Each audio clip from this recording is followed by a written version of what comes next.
কোরআনুল কারীমের basic lesson বা পাঠ অর্জন করার জন্য বা ধর্ম বিষয়ে প্রাথমিক সিঁড়িতে দাঁড়াবার জন্য সর্বপ্রথম যে বিষয়টি সম্পর্কে আমাদের একদম স্বচ্ছ ধারণা থাকা একান্ত বাঞ্ছনীয়, সেটা হচ্ছে শয়তান, ইবলিস, খান্নাস, মরদুদ সম্পর্কে স্বচ্ছ ধারণা রাখতে হবে।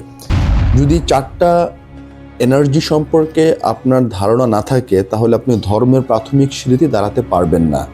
আপনি বাহিরে শয়তান খুঁজবেন, আকাশে, বাতাসে, পানিতে, গরুর মধ্যে, ছাগলের মধ্যে, ভেড়ার মধ্যে, হাঁসের মধ্যে, কবুতরের মধ্যে, সাপের মধ্যে, চড়ুই পাখির মধ্যে, ঠিক আছে, গাছের মধ্যে, এগুলির মধ্যে আপনি শয়তান খুঁজবেন। শয়তান বাহির থেকে আপনাকে ধোকা দিবে। এরকম একটা টেন্ডেন্সি আপনার যদি ক্রিয়েট হয়, আপনার একেবারে আমও যাবে, ছালাও যাবে। ধর্মের কিচ্ছু বুঝবেন না, নিজেকে পবিত্র করতে পারবেন না, শুধু নিজেকে লেবাস দিয়ে সাজায় যাবেন, যেমন একটা হিমুনি রয়ে যাবেন, যেমন জানোয়ার হিমুন জানোয়ারই রয়ে যাবেন।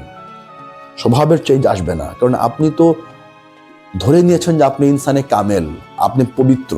কারণ শয়তান তো বাহিরে, ভেতরে নাই। তো শয়তান থাকে মানুষের ভেতরে। মিন শাররিল ওয়াসওয়াসিল খান্নাস, এই মানুষের সুদূরে, সুদূর মানে কলব, সুদূরের মধ্যে খান্নাস ওয়াসওয়াসা দেয়। খান্নাস তো বাহিরে ওয়াসওয়াসা দেয় না, সুদূর মানে তো কলব, প্রাণ, ভেতরে। ভেতরে সুদূর মানে ভেতরে, তো বাহিরে শয়তান খোঁজেন কেন? অহংকার ভেতরে, এগুলো একটা এনার্জি। হিংসা, এই এনার্জিটা ভেতরে। ক্রোধ নামক এনার্জিটা ভেতরে।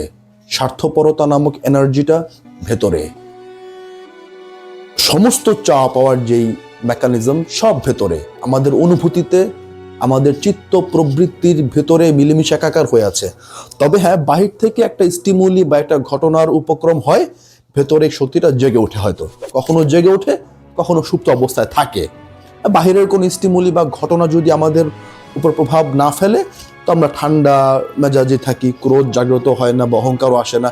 কিন্তু বাহিরের একটা ঘটনা আমাদের ইন্টারনাল মেকানিজমকে অ্যাক্টিভেট করে বা জাগিয়ে তোলে। সো এনার্জি কিন্তু ভেতরে, বাহির থেকে প্রভাবক বা নিয়ামক আসলে এই এনার্জিগুলো সচল হয়। সুতরাং কেয়ার করতে হবে ভিতরে। অহংকার, লোভ, মোহ, হিংসা, স্বার্থপরতা, এই এনার্জিগুলোকে চিরতরে ভ্যানিশ করতে হবে। মানে খান্নাস থেকে চিরতরে মুক্তি হতে হবে। এই খান্নাস মুক্তির পথটাই হচ্ছে ইসলাম।